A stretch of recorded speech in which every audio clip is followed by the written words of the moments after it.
He had a broad face and a little round belly that shook when he laughed like a bowl full of jelly. Who wrote this poem? Was it you, Fidley? Did you write this poem? Oh, come back here, you! Oh, that cheeky little elf! I've just spent the whole of Christmas Eve travelling round the world delivering presents. And this is all the thanks I get from those cheeky little elves. Oh, I guess it doesn't matter anyway. I'm ready for a long sleep. But before I go to bed, I do like to read myself a bedtime story. And this story is all about my reindeer, Rudolph, who's got a bit of a wind problem, if you know what I mean. It's called Rudy's Windy Christmas by Helen Baugh and Ben Mantle, and kind permission from Harper Collins children's books.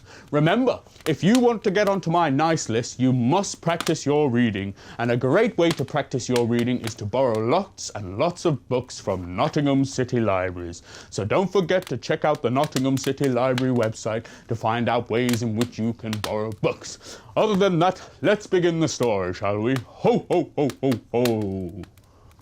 Rudy's Windy Christmas. On Christmas Eve at Santa's house, amid the ice and snow, the Clauses shared a festive feast before he had to go. Mrs. Claus, who loved her sprouts, ate each and every one, but Santa fed his to a friend until the last was gone.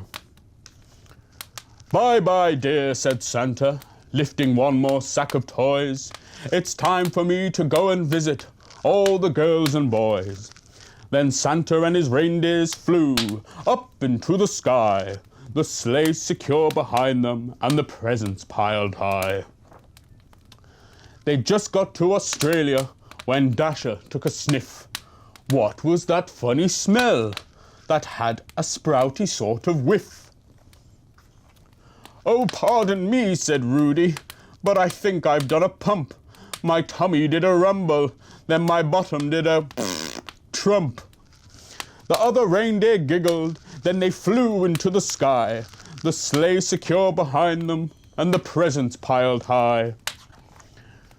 The air was sweet for many miles, then Dancer took a sniff.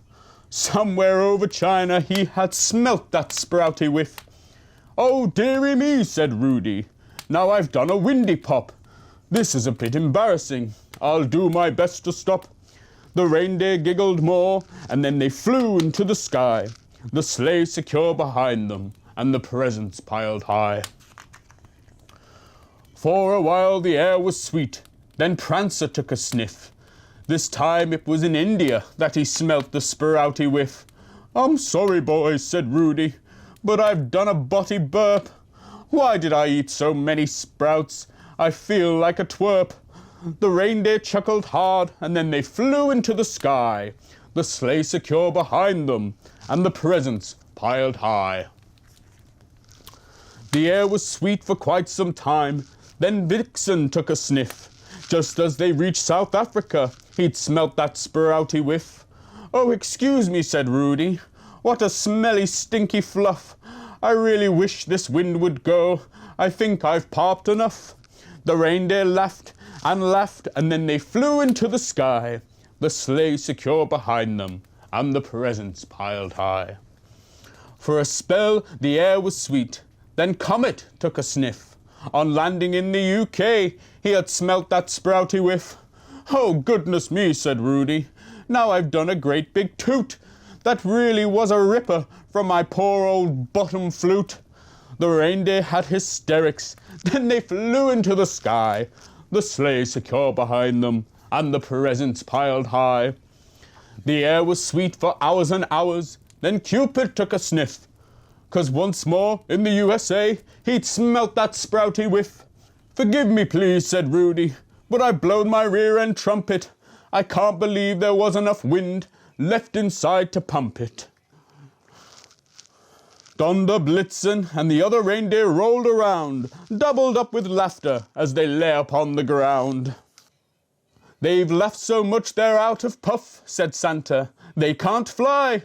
However will we get this heavy sleigh home through the sky?"